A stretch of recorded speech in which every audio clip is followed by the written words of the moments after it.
ورونو د دنیا ژوند کې دا یو کتاب ده. دا کتاب درې پخې لري. په دا یوه پخه کې پیدایش ده چې د انسان پیدا شي، په دا یقیني کې ده.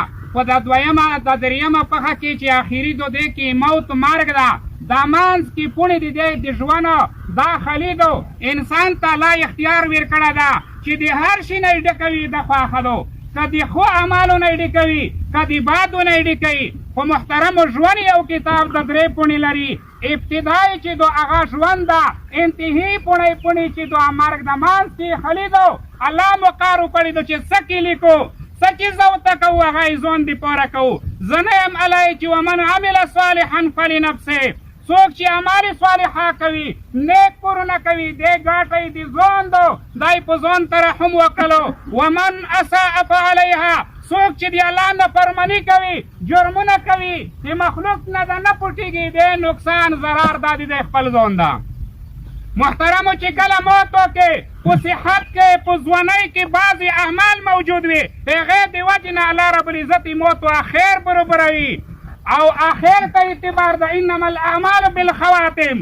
هغې د جملې نه بیریا خبره کم دغه الحاج مرحوم چې نن وفات ده، د دا په ښو اوصافو کې چې ما لیدله ده دا بې ضرره و.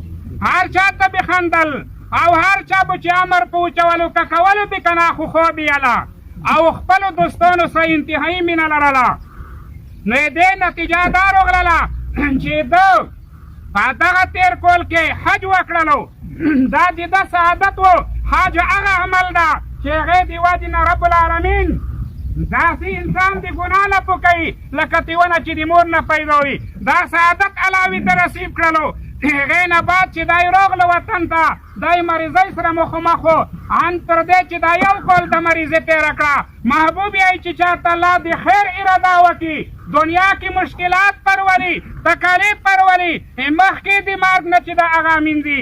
چاته چې رب د شر اراده وکړي، دنیا کې هېڅ روي تیایي، نافرماني کوي، مولې ډېرېږي او داسې رقم خشول وي، بالاخره یې د نیولو د مرګ قبر قیامت کې وي. نو یې د د سعادت نیکبختي دا وه چې تکلیف په تېر شو، الله به انشاءالله معاف کړی وي، الله به درجې ورکړي.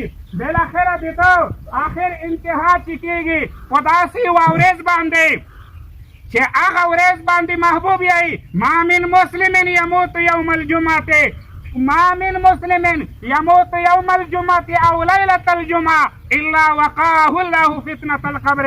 د حدیث مطلب دا ده چې جمعې په شپه یې جمعې په ورځ چې مسلم ته مرګ راغلو، د قبر ځان نه الله نجات ورکوي. قبر هغه